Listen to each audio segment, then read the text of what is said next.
This is the Hunt, Trap, and Horns podcast. Hey guys, welcome to the third episode of the Hunt, Trap, and Horns podcast. Today we're going to be talking about all things shed hunting. And yeah, it's going to be fun. It's been a big topic that we've been talking about for a while, especially now that it's spring and we've been getting out quite a bit. As much as we can anyways, and so we thought we'd do a podcast on it, share some of our tips and tricks and maybe some stories as well. And yeah, both kind of have different angles of how we've gone about shed hunting for the last couple of years and have our own different success stories and stuff, and thought might as well share it. Oh yeah, no, we definitely got into it totally differently. And yeah, no, I think we got a few things to talk about and some good info to share will come out of this one.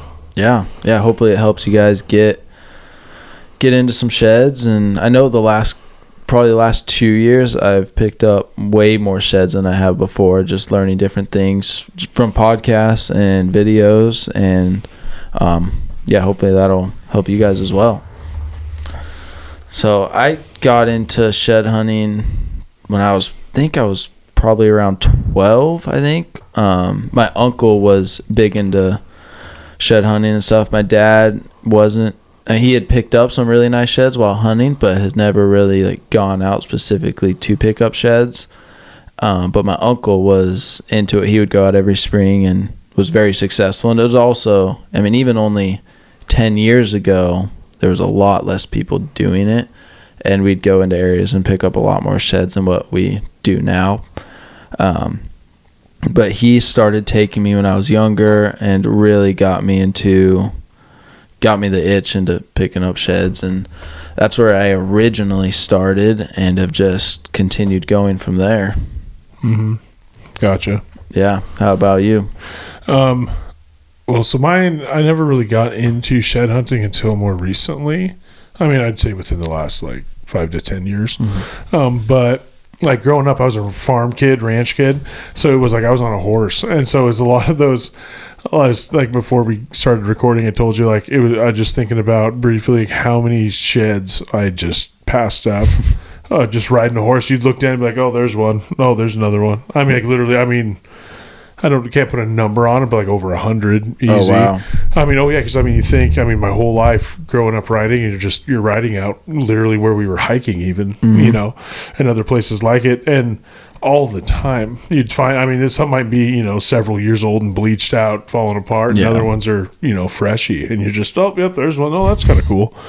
Keep going. We got work, keep pushing the cows or keep legging up the horses or whatever we're doing. So I passed up a ton. I could have a lot more than I do now. Yeah. It just wasn't something that we were after. And again, those are when I kind of think about shed hunting, I think about I'm getting into bear hunting also, right? And kind of all the times you've been out in the woods and all the bear I probably passed up or not seeing because I wasn't looking for bear. Yeah. So again, these are the sheds I saw, even though I wasn't, actually looking for sheds. So it's how many more out there could I missed? Or passed up, sure. Yeah. Because I wasn't looking for them. These were ones literally probably on the trail I'm on with my horse. Yeah. Or close to it. So just kind of once I got more and more into hunting and then kind of got got my hands on some actual antlers, an animal I killed. Then I probably started to appreciate it more and seeing, okay, well, maybe the rarity of, a unique set or trying to find a set, that's not on an animal. So you started to appreciate it more and kind of taking it less for granted as just another shed on the ground. Let's keep going down the trail. So I got into it a lot more just recently, like I said, the last 5 to 10 years. So primarily whitetail, just because that's what I've chased, and that's the amount of time I have to spend in the woods. I'm shed hunting and checking trail cameras and doing all this other stuff.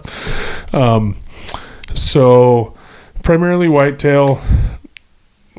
Picked it, 5 to 10 years more ish experience. Not nothing hardcore, but that's when I've actually started. I'm going to go make a trip out into the woods just to look for sheds. Okay, so you have like started the last couple of years actually taking trips out, just going and picking up sheds then? Yeah, and again, I mean, I'd probably checking trail cameras and doing stuff like that too. But going out looking, okay, I'm going to go just hike looking for sheds at the, after, before, doing camera stuff. But whereas before it would Yeah. So we're out working and I might stumble across something. No, that's how like a lot of people are. But now it's definitely, you've seen a switch, and a lot of people are heading out and picking up sheds, and it's getting more competitive. And now states are putting seasons on for it, which is crazy. I mean, everyone knows like Utah just did their closure this year because of the amount of snow and everything. And I don't know if that's going to be a permanent thing in Utah, but Washington hasn't yet. So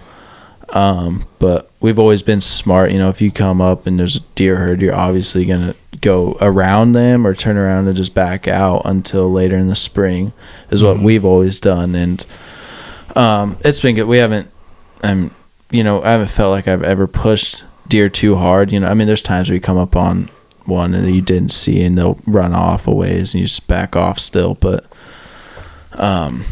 yeah, it'll be interesting to see where we go here in Washington. I'm sure in the next couple of years they'll put a season on it, I would think, especially the way Washington is. And so probably not surprised. Yeah, I wouldn't be either. But hopefully we can keep picking up sheds and people can still be responsible and not push the deer and elk, especially when heavy winters like we had this one. And but on Instagram and stuff, it seems like people are being pretty respectful so far. And well, it's just like one of those things too. You do something good, like basically not what they want to call probably harassing wildlife. No one's really going to talk about it, but you have one person out there that screws up and makes a mistake or does just something stupid, and people are so quick to latch onto that and use it as the example for the whole outdoor hunting or more hunting, just specific community. Yeah, it still doesn't make 100%. Like, I still don't understand it 100% because you can still go out and hike in the same areas. You just can't pick up the shed to do it. You can still go do everything else except pick up the shed, which is the part that they make illegal. So it's kind of interesting. And I've seen videos of areas that are closed for shed hunting, but people are still going out with their dogs and everything, and they're not picking up the sheds, but they're still going out in the same areas. But it's so don't know how well it works 100%, but I guess we'll see here in the near future. Oh yeah, cool. So you're more of a whitetail guy, picking up whitetail sheds and stuff, which I have too in Idaho. Not as much here in Washington. I mean, I've found a few. But I've definitely spent more time, just almost majority of the time, picking up muley sheds in Washington.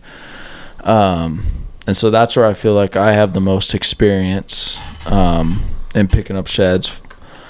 And you want to go into how you find your whitetail sheds mostly? Sure. So where I'm primarily going is basically where I hunt late season, or one of the places I do at least. And it's up there a little bit. You're around 3,500 feet elevation, so there's usually a good amount of snow. Like this last year, I'm glad I didn't plan to go up there because I would never got in the first place. Not even close. So a few factors that I look into, and I don't go into too much, detail. I like to kind of keep it simple. Again, I'm still figuring this out, so let's keep that in mind too. But I like to look at, first of all, what is our weather like? What are we coming at? What type of winter are we coming out of, or are we still in, or just coming out of, depending on when you're going. And I think that's going to dictate a lot.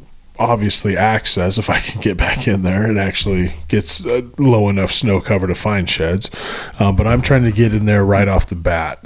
I mean, as soon as there's still only a few inches of snow on the ground and I know that those tines are going to be poking up through, I want to go. Yeah. Do you know, like on average, is that January, February, March? What month is that normally?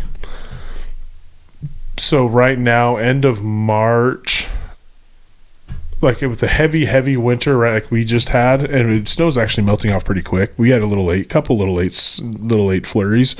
Right now is probably the best time. So I mean, I would like to get in right now, just because I know, like, I drove by some other roads and stuff in that area this last weekend, and no one's been in there yet. There's not even a snowmobile, and so I'll take my side by side in there, no problem. There's 3-4 inches ish on the road still. Oh wow. Back underneath the trees, a lot of it's melted off, but there's still 3-4 inches around everywhere. But it's enough the sheds that I would like to find, they should be sticking out. So it should still be okay. I mean, that's pretty late when you think about, deer shed season in March. A lot of people are getting out early.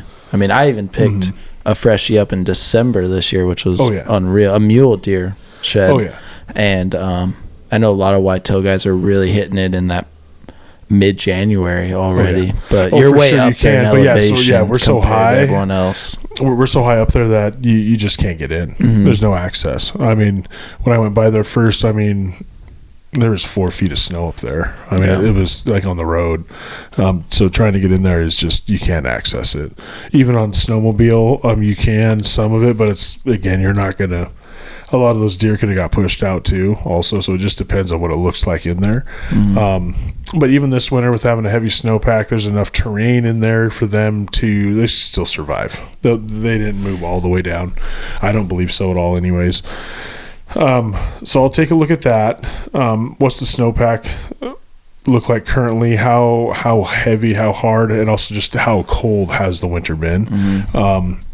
One, then two, that'll dictate kind of where at in this general big valley drainage am I going to be at? Am I going to be at the bottom? Am I going to be up higher up? Am I going to be mid? There's different watering holes throughout there. There's a creek that flows year round. It doesn't freeze in spots. So there's just just all that stuff I just said are huge, cues to where you can go and try to find deer. Obviously they need water, they need food, they need someplace to sleep out of the weather, and so that's what I'm going to target. So if it's a super heavy winter, I'm going to stick down probably a little bit lower, get into the thick trees, because when you get back in there, even in spots, even in the sagebrush here, where you can still see where their trails cut through, where they just keep it packed down. And I'm going to be walking through there because that's where the does are going to be. That's where the bucks are going to be. And then after, rut, they're still going to be hanging out down there because it's the easiest living. Weather dependent. So that would be for a heavy winter. If I have a lighter winter, which I don't want, I want them to be pushed down low. I want them to be congregated, Now, if it's lighter and they're able to move around a lot more, lighter snow year, then I start looking for things similar to what you might do for muleys. Those slopes that are getting the sun first, that are going to be grown, have the latest, grass, are going to have the earliest feed, in the season. Checking those out. Finding what areas are they probably going to be bedding in, where their food areas, just when walking those transitions. Also with whitetail, they're a pain in the rear because they like the nastiest, gnarliest terrain also. They want thick, gross stuff that you're not going to be able to hunt in, especially with the bow, because you're going to make too much noise, right? So it's also about walking through that stuff, and it's also nicer to do it early in the season when you have snow still on the ground, because a lot of those bushes, grasses that grow, all that stuff are still knocked down, so you can walk through all that stuff still easier. So also covering terrain, and for whitetail typically it's the stuff you don't want to walk through, but that's where you're going to find a lot of those sheds. So kind of lighter year, I'm going through the nastiest stuff, and covering more terrain. Heavier snow year, I'm focusing more on the bottoms for bedding areas, and then getting out more on those slopes for, in the sun, just in those transitions in between is kind of what I look for the most part. And what type of country are you are you shed hunting in? Is it timbered or is it open timbered? Like river bottom type stuff, or what do you? So I'm going to be high up, heavy timber, a lot of heavy timber, thick stuff. There's going to be some thin, some clear cut strips through there, but a lot of heavy timber, creek bottoms, because they're definitely they got to have water. That's one of the biggest things people I think forget about during wintertime. Is it's very easy to get dehydrated in cold weather. You just forget about water. Yeah. Well, those deer don't. They got to find it. So they're going to still be. They got to have a water source, and so the things that get frozen over, they get covered with snow, whatever. There's got to be one somewhere if the deer are there. So that's a starting point right there.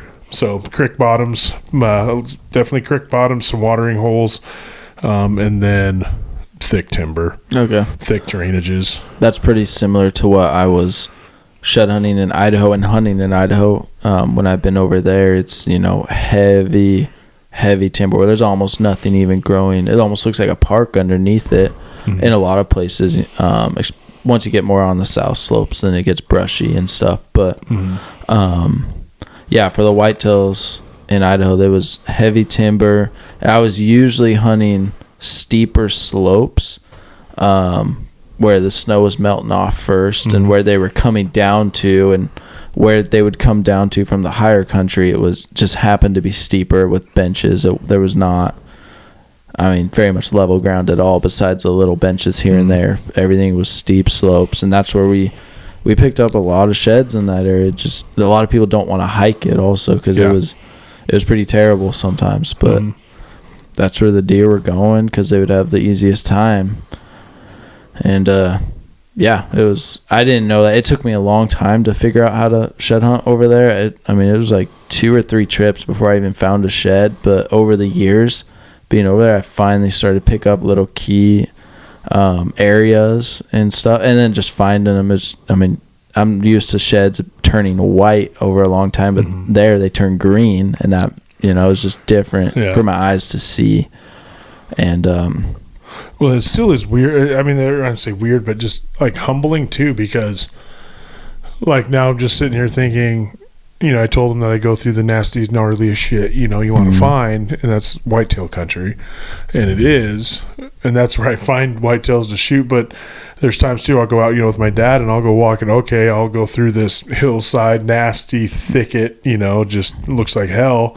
You walk down the nice trail, through the grassy bottom open, all that, and he'll I think it was a little 2-point one side. He walks down there and finds a match set 5x5, like nice whitetail, just match down set the easy stuff. Literally right off the trail. Like 2 feet maybe off the trail, both laying there. Literally, it looked like he just jerked his head and both boop fell off. I'm like, what the hell?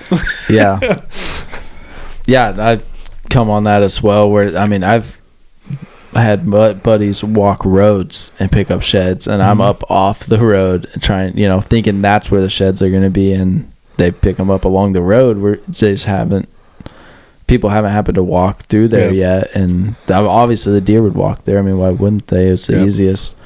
But that also is a big part of it. Is how many other people have been in the area? Because no one's ever going to find all of the sheds, most likely.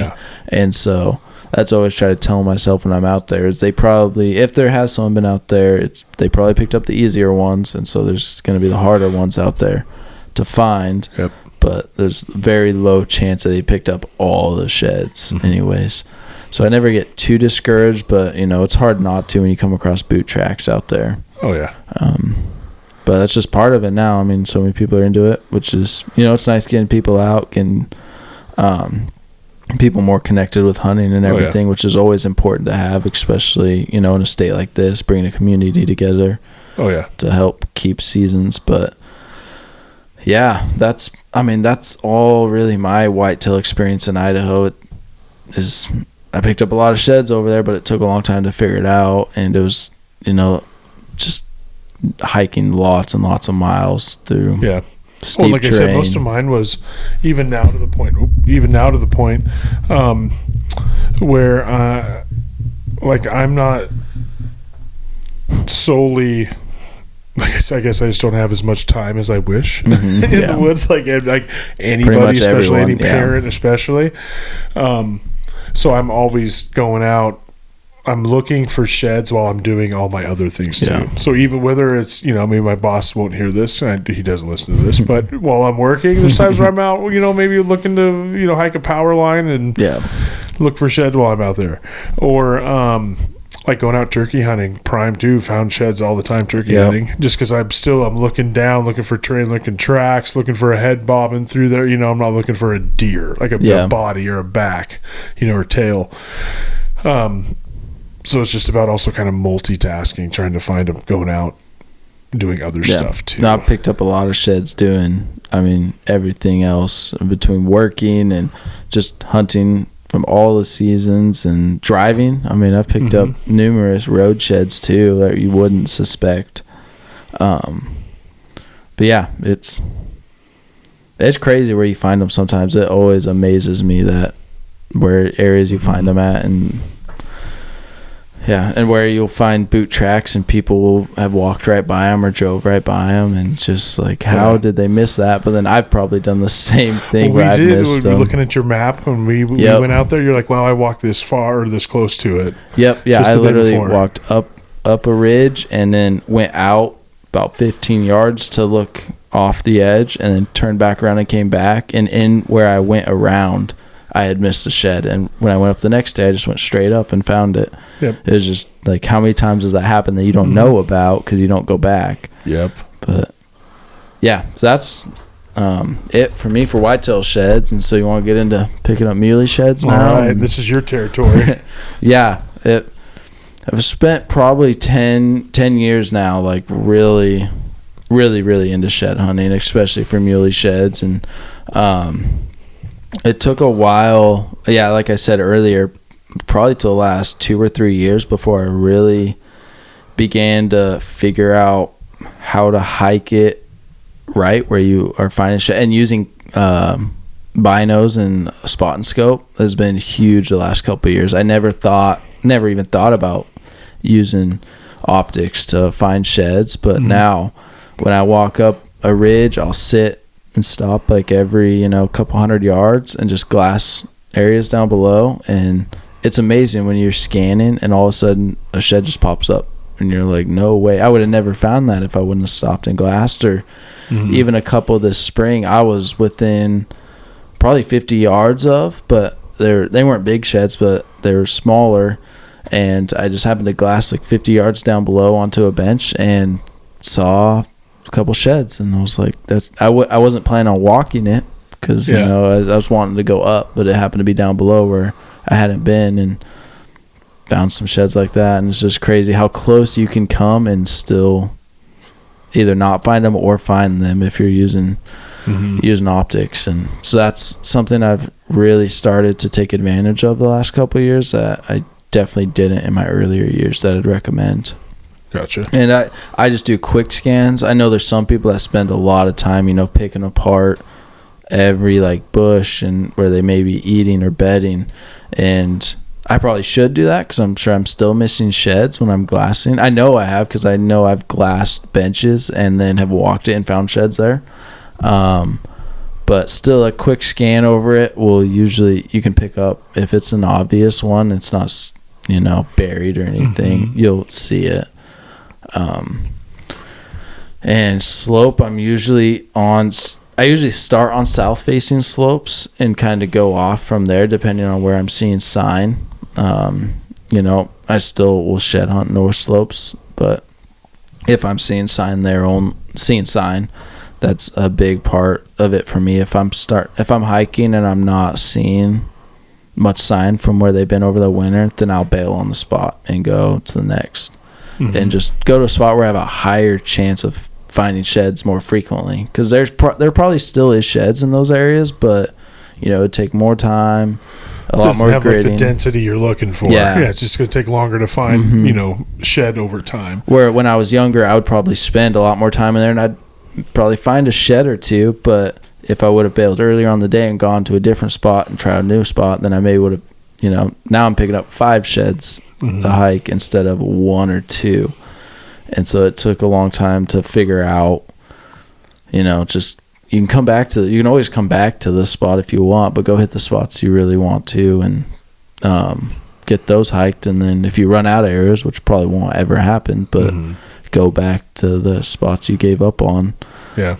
But a lot of it's on sign for me, and I do not necessarily scouting, but I'm like driving around in the winter predator hunting. I'm always looking to see where the deer are at, what hillsides they're on, what slope they're on, what they're eating and everything, and that gives me a cue for when I go out in the spring, what I should be focusing my time on. Because I'll do quick, like, half mile to maybe 2 mile loops and not put in like a 10-mile hike and stuff. I'll just find a spot, do a loop through there, and if I'm finding stuff, start gridding. But if I'm not finding anything, then I haven't put that much energy into it, so I'll back out and go to a new spot. And that's how I've really found more success in it, is quick, short hikes in areas where people may have overlooked.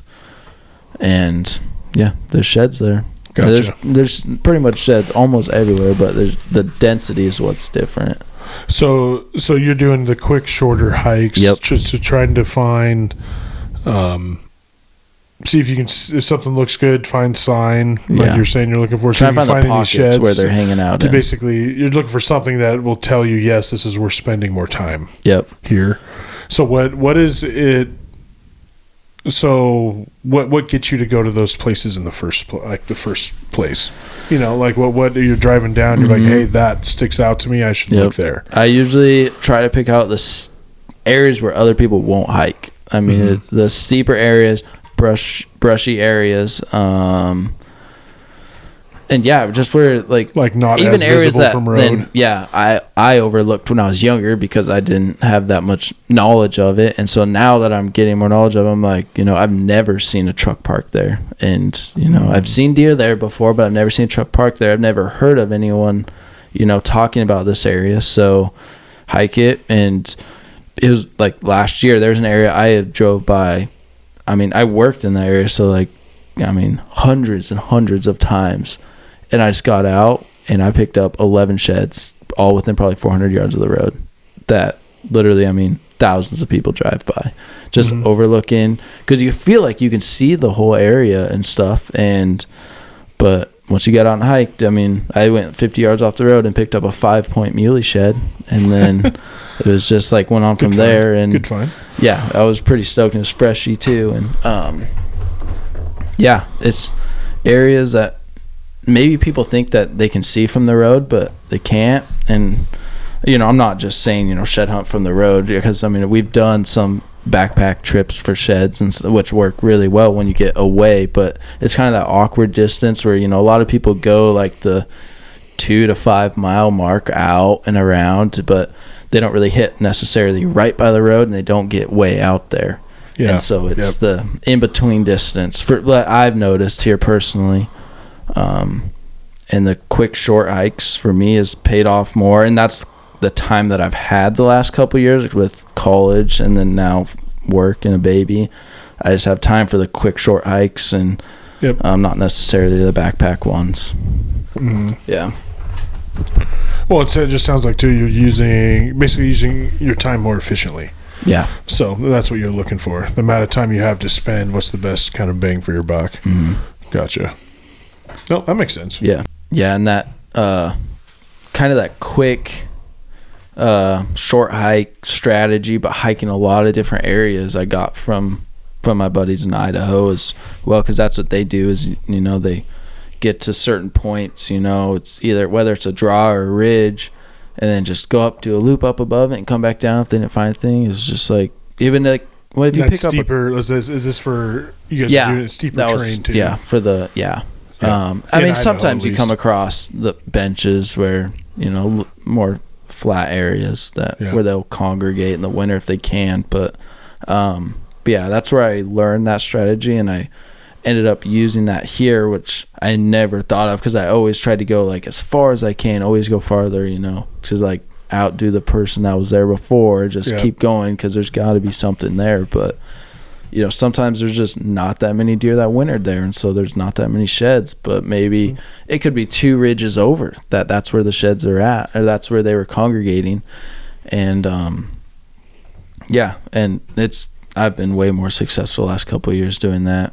Okay. It is, I mean, it's still fun to go do the longer hikes where maybe you stay out for a night and you get farther than the other people do. But for like success and like sheds per mile, the short, quick hikes have what done it for me for sure. That's good to know. Mm-hmm. Never thought about it that way. Yeah, no, I hadn't either till I went over there. And I mean, because usually I would always like make sure my backpack was full of snacks and water because I was going to be gone all day and this stuff. And then when I went over there with my friends, I mean, we were like, I mean, we'd just be in rubber boots and stuff. We wouldn't even be in hiking boots and no water. Wouldn't even bring binos. We wouldn't bring anything with us. We just go quick loop and almost could always see the rig half the time. And we'd be picking up sheds. It's just... It was weird. Yeah, I wasn't used to that way. It took me a long time to get used to it because I brought my backpack even, like, because it was just habit for me to, if I was going on a hike, I would bring my backpack and water and all this stuff. And eventually I was like, man, if we're just going to go for a quick, mile hike, half-mile hike, maybe 2 miles, if we're picking up sheds or something, then it's not worth it to bring it anyways. So there's a lot of useless weight. I mean, I've ran into more problems the last couple of years. Just like I've had too many sheds to carry on a hike than before when I'd have my backpack and everything. I never really had that problem. Right. I just you're hoping you. Yeah, I was hoping I would have that problem where I'd stack them all in my backpack and everything. But yeah, like that one hike where I picked up 11 that last spring, I was like, I couldn't even pick them all up. I was leaving little piles and stuff everywhere, and I'd come back and get them later. But that's funny. Yeah, and so that's probably my biggest tip that I'd have for people for now. But that's also just depends on the area. I mean, you may be in an area where it's more heavily populated than where we are, and so people may go do those shorter hikes just to go out, and it may not be as successful. Yep. But then also feed is a big one.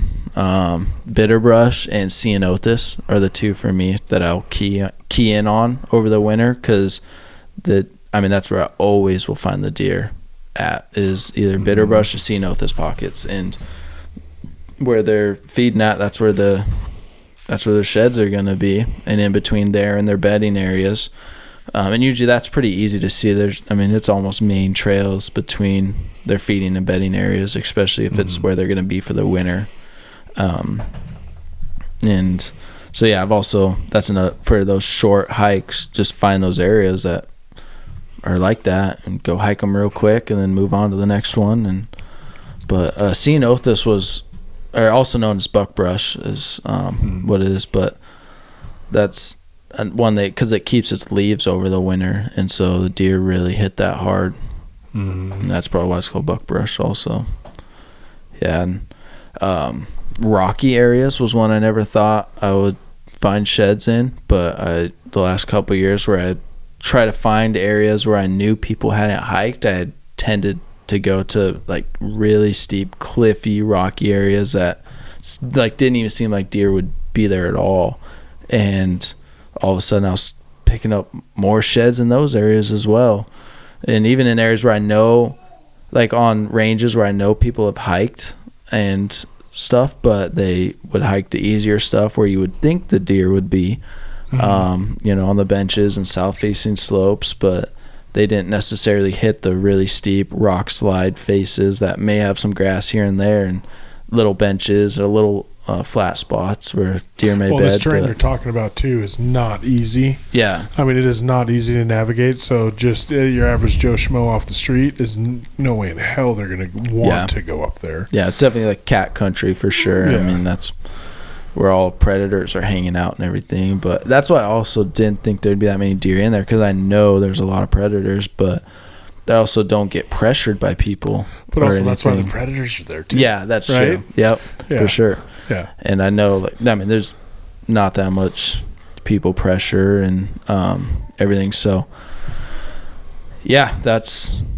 one. Probably even what the last year and a half is where I've been focusing on is seeing those south-facing areas that are really rocky and have some grass and some benches in between, where I'm like, there's no way that many people have hiked up in there. and there's sheds in there. It's pretty crazy, but it makes sense though, because the steepest slopes are what melts off first, and so why wouldn't the deer go to those areas first, even if they have a flatter spot, but there's going to be snow there longer, so if they'll go over to the rocky steep areas for at least a little bit anyways, and those rocks will hold heat too. Yep.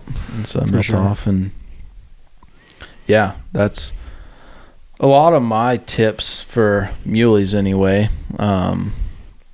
You know, you're always going to be surprised where you find sheds. I've picked one up at 6,200 feet once, and like we were up there just hiking in the high country, and I came across a shed and I was like, no way, and it was a little 2.2, like maybe 2.5-year-old or whatever, and I was like shocked when I saw that up there. One thing I was surprised about too when we went, you talking about the amount of time you spend covering an area, and you spoke to it a little bit here, but how you basically you look at cover sound, well, at least what I took away from it was you look at covering more ground, and finding those, like, I'm gonna say gimmies, but like the ones you have to look for, but then the obvious ones, versus spending a more amount of time looking through actual sagebrush, trying to find something that's hidden that very well might not be there hard.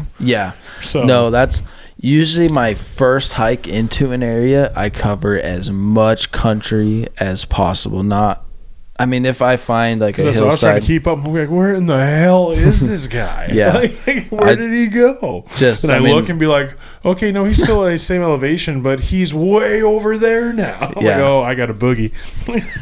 I would try to stay in the similar area, but just covering as much of the country that I want to see as possible to know if I want to come back. And that's hitting the ridge lines and ridge tops and some of the bottoms as well, just to see the sign, because that's where you're going to see like the most sign and where you'll find some of the sheds at. And so if I'm hitting those areas and going, as far as I can in that range that I want to hike, if I don't pick up any sheds, then I probably won't go back. But if I'm picking up sheds, like in that one area that we went, then I would go back, and I gridded it really hard that following day, and I found a few more, but I actually found less than I thought I was going to gridding it than I did when I went out and just covered as much ground as I could and saw the area that I wanted to. That's and that point. Could be just instinct, like now over time that I've done it a lot, I may just have a better instinct of like, there'll probably be a shed over there and not there, or more likelihood of more sheds being there and not less down there, and using glass, because I try to not leave like any areas that I didn't at least look at.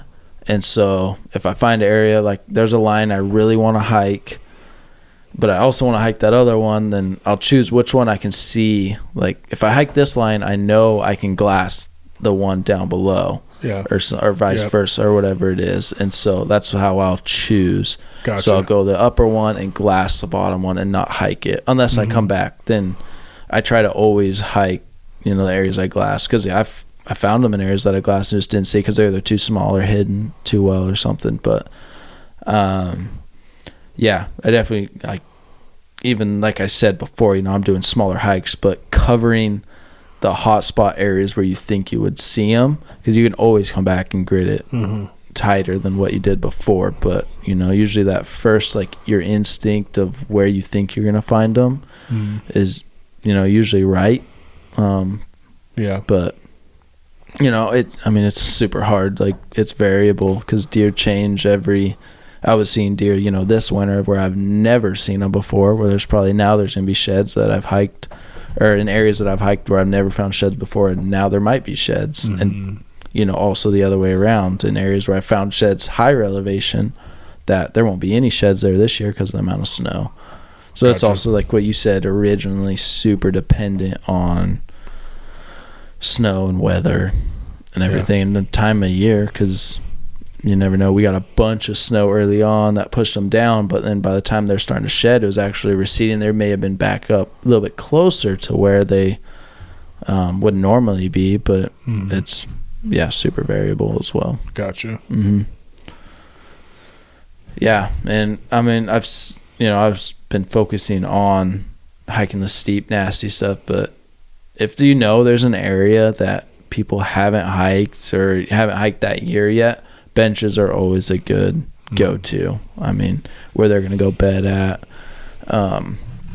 get out of the elements and everything. It's, I found a lot of sheds on benches, but it is also where people usually go to first. And so that just kind of depends. If you get permission by a private landowner or something that they never shed on, those would be my first areas I'd go hit. Go hit the benches where you think the deer are going to be bedding and staying at. But but you can get away with those gimme ones early. Yeah, even the snow's first coming off, but then it's like now it's time to put the boots on. Yeah, for sure. Go hit the hard areas. Even those short hikes, but you're getting still off that road. Yep, and then just like we've talked about, transition areas as well, and it's pretty interesting. There's some areas that we hike around here where there's one mountain where we'll find a lot of sheds on, and another one that we'll find quite a few sheds on, and in between it's just like nothing. It's super weird.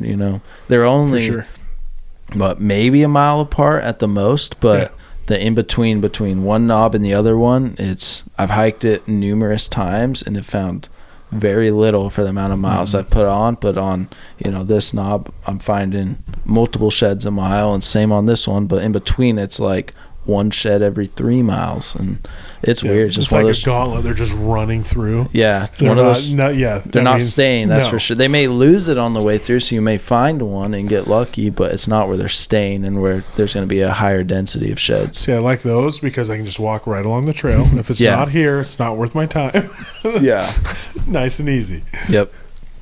And but that's just got to learn by doing. I think a lot of you just got to get out and do it. Really, you just got to go, because you'll learn all this stuff just by being out there. And so if you were to go out, so let's say little Billy here wants to go out and start shed hunting. What are some of the key things you think he needs as far as gear? Yep. Man, I mean, good boots would be number one. That are already broken in. Yeah, it's good boots for me. I mean, waterproof. That's where I feel like you got to start, because you're gonna be hiking no matter what. I mean, you don't necessarily need everything else, but you got to be hiking, and so good boots would be number one. Optics are nice. GPS or like phone Onyx, or you're looking like for optics you're looking like just a pair of binoculars. Yep. If I know I'm gonna be in big country, like we've shed hunted areas down in central Idaho, big muley country, where I'll bring my spotter, because I know that's the only way my binos, I'm not gonna see one because it's gonna be a mile or over a mile away. But usually if I'm not gonna be in huge country, it's just binos for me, and I use Onyx or whatever mapping. What binos are you using? I'm using Leopold 8x42s. Yep. I didn't know you're a Leopold. Yep, that's what I started out as for now. My spotting scope is Vortex. But my dad was always a big Leopold guy, and he had started us on Leopold. I think that was a big generational I think it was thing too. Yeah, for sure. And so nothing against Leopold at all. No, nothing. They're both a bunch of my rifles. I have nothing against them. But great brands. Leopold was definitely a lot of dads I see use Leopold still. Yeah, I think that was also pre-Vortex, a lot of other stuff before they really blew up. And so I personally like Vortex more. But Leopold is great optics. They have great customer service, great warranties and everything. But so I'm just using those. I would like to get a little bit bigger pair for when I'm just shed hunting and stuff. Like, what are you thinking? Like I was thinking 10. 12, 10? 10 by 50? Yeah, 10 by 50 probably Yeah. is what I was thinking for my next pair. And I don't know what brand I'll go with What are you yet. putting But those in? I just got my new marsupial bino harness. Yeah, it's pretty sweet. They ease you into that Yeah. one. What are you putting those in nowadays? It's Stanley? amazing. It's so cool. I've used it a couple times already, and it's awesome. I got the pistol holder for it, and also the rangefinder holder as well. And it's sweet. It's comfortable. It's light, and it's super nice having your pistol right on your chest. I mean, especially when you're in, like heavy cat country, like where I usually shed hunt at, and wolves and everything, and it makes you feel more comfortable, even though it may not make that much of a difference, but makes me feel more comfortable out there. Oh yeah, for sure. And so we got definitely your boots. Yep. Pair of binos if you can. The bino, whether you're using the marsupial, some type of bino caddy, some type of they are nice though. They are so. I use one. I use the Vortex one. Yep. They are so nice. Yep. I had the Sitka one before, which I love that too. It just didn't have the accessories that I would like to have, and so that's why I switched over to marsupial. But regardless, which one you use, they do make a huge difference. Yep. It's so much more handy. And then one thing that I was surprised about that makes such a huge difference. Obviously, I'm not a huge hiker. Working on changing that. Yes. Yep. I told you about that. Trekking poles are a huge game changer. Whether it's just like ease of mind and extra little bit of balance on each side. I'm climbing up, going across, faces, rock hopping. It takes a lot of weight off your legs. It's crazy. I literally feel like I could go twice as far when I have trekking poles compared to when I don't. Oh yeah, because I never used them a game changer till the last 2 years, and I see all the big guys using it. You see Martin Chag and the Hushing guys are using trekking poles when they're out shed hunting and stuff. And I was like, I might as well give it a shot if they're doing it. And man, I felt way better. Legs aren't getting as tired, and I don't feel like the burn. I mean, when you're going uphill, you always feel a little bit, but not like I did before. Not as bad. Well, and also I think it takes a lot of that. Like it takes the place of a lot of like quick twitch muscles you're using for balance. Like when you're just walking across slippery surfaces, snow, rocks, whatever, you can just bury a pole in, or that's just you hold that out. It's just more balance you have out there, like a lever. And so I think it saves your muscles that way too. Instead of, you're obviously using it going uphill and across, pushing, but I think it also just helps with better dexterity, I guess. I don't know what you want to call it. It saved me a lot of times from falling on my butt. Oh yeah. Well, instead of me having to put a hand down, to go over this rock or whatever, I'm just boom, boom, boom. I'm over it. I don't have to bend over. I don't have to do it. It's just less energy. You're saving energy all the time using them. Yeah. No, so they've been a huge game changer. Difference. Yep. Yeah. So I'd recommend people, if you want to feel more comfortable out there and go farther, trekking poles are huge. Yep. That's a big one. Yep. And I don't know what else really. Like I was saying before, I'm always looking at my Onyx. That's what I use. Yep. Is like where I can look on there and see and put the topo lines on, see what path they may be using, or where the next bench is, or how they would transition between areas. And that's not just like an Onyx thing. You could use any of the other satellite image apps and everything, but I use that a lot. But Onyx is nice now that they have I believe it's called Train X, and it's you can put in what elevation you want, what aspect you want, and it shows the areas. And so if I have an idea like what type of winter it's been and what area I want to shed on, I'll put that in there, and it'll show me the areas on the mountain that are that location, that match it. And again, that's been pretty cool. Better use of your time, efficiency. Yep. So sure. That's been a big one for me, and I always track and mark almost every shed that I find, and so then I know if I hike the area again where my exact line was, and then also seeing trends. Over time you'll see like, whoa, I picked up a lot of sheds in this half square mile area, and then none around it, and then over here you picked some up, and so you just see trends over time using that map, and if you're consistent with it. And even when I go back to areas where I've been multiple times, it's always hard for me. I was like, did I walk this exact line or did I walk over there? You know, because it only takes 20 yards and you can see different areas where there could be a shed where you wouldn't have seen before. Other than those, I don't think there's anything. I really like wearing gaiters also. Just that's a good one.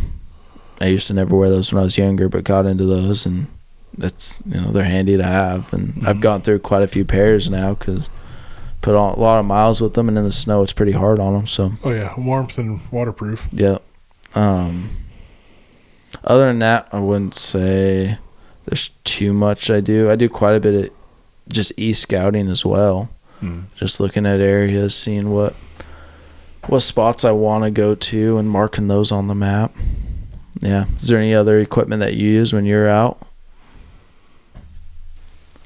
Nothing really comes to mind.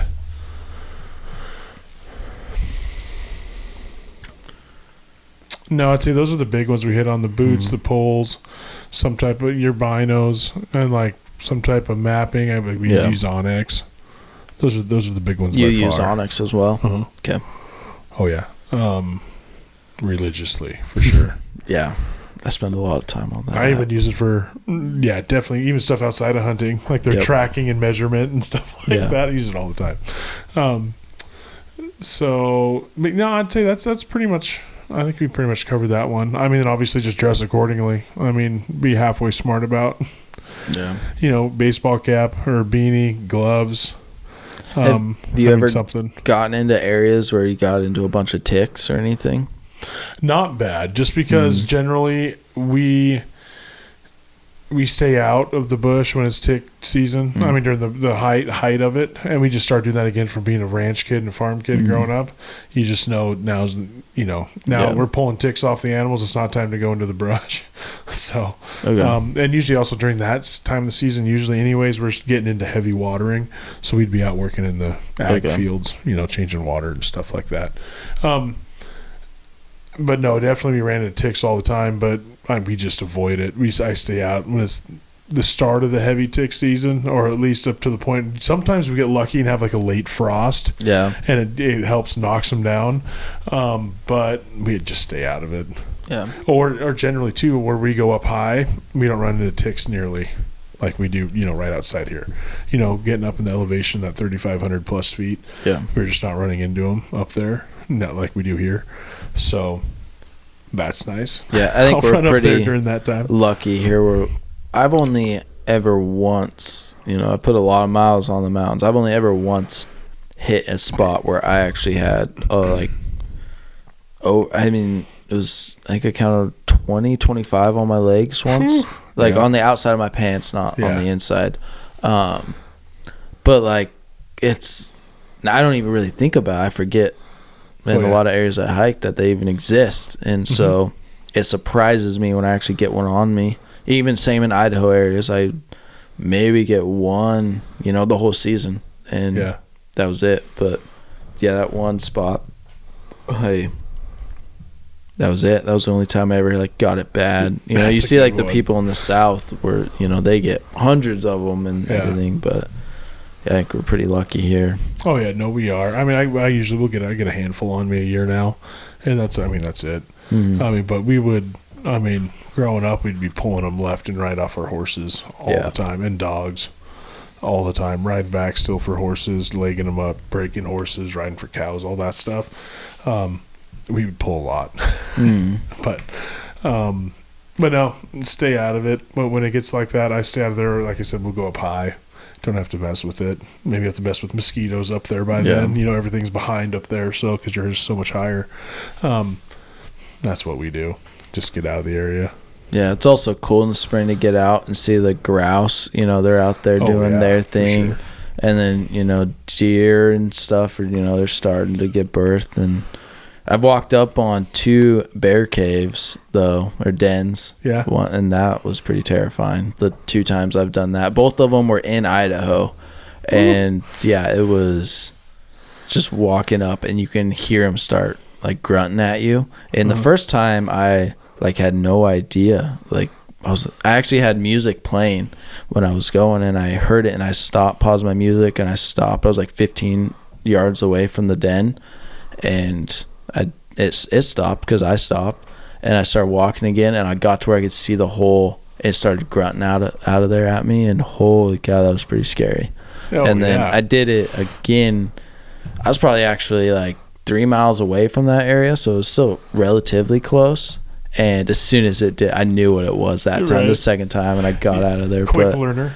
Yeah, that first one was pretty scary for me. I was like not expecting that at all. Oh yeah, just imagine that come barreling out of there. Oh, it was scary. I had my gun ready just in case, because I didn't know what was going to happen. But they don't seem like they want to come out at all. Or at least what I've been anything looking. Around here too, they get so pressured here. It's like they're gone. They'll take off. They're out of here. Yeah, so that's always fun to be out in the spring as well and see those, the grouse and the deer and elk and bears and everything coming out. But yeah, and have you ever picked up any moose or elk sheds or anything? No, haven't even. I've never seen some really old moose sheds. I didn't even pick them up. I left them. Oh, okay. I mean, they were so, just falling apart. Old. I don't think I've ever actually came across an elk shed here local. Came across some in Montana, but nothing local though. Okay. Haven't even tried. Yeah, I haven't made any special trips for either of those two. I picked them up in there every time when I've been hunting. Except in Idaho, I picked up a couple elk sheds when I was shed hunting. But in Washington, I've picked up a couple moose sheds, and that was when I was hunting moose when I got drawn when I was 14. And then a couple down, when I had an elk tag as well. But nothing. I'm hoping my first, me and a buddy are going down for our first trip to just shed hunt exclusively for elk sheds, and so I'm pretty excited. Hopefully we find some. If we don't, it's not that big a deal, but it'd still be cool to pick some up. And for sure, it's been an area that I've been into before hunting, and so hopefully we get lucky. But and all those ones have been in timber. Every elk shed that I've found has been in heavy timber, and I think where they're hanging out in the wintertime. No, I haven't even tried here. I mean, our elk herd isn't exactly stellar, so I haven't even put in the time. Like I said, the amount of time I have, I'll go put it towards something else. Yeah. The moose shed I found a pretty decent one. And it was 5 feet off of the road, but it was so thick with willows in there that you could not see. And I was trying to get off the road, and so I was just like, I'm gonna bail off right here, and bailed off and just stumbled through. The same thing, and it was laying right there. I was like, holy crap! And it was, it was huge. It felt, I was 14 at the time, so it felt huge, but it was a nice shed. Well, that'd be awesome. And willows for sure. That's right where they were. And I'd like to spend more time trying to figure out moose sheds. I know there's a lot of guys in our area that spend a lot of time on snowmobiles and just cruising the roads in the winter, and they find quite a few, but I know there's a lot more that they're not finding that are off the road and meadows with willows and stuff. But other than that, got anything else to add for shed hunting? No, I mean, I think there's some good stuff there, I think, for people to take home. No, I think we kind of covered this one pretty good. I definitely want to get out, do it more. One nice thing I do appreciate about shed hunting too is it's something that pretty much anybody can do. You can take the kids out. It can be a family event. It can be whatever you want. You just want to get out, go let the dog run. I mean, it's something you can do pretty much anywhere you have access to open ground. Or, whether it's private or public, if you can get on it and you have permission, obviously if it's private, but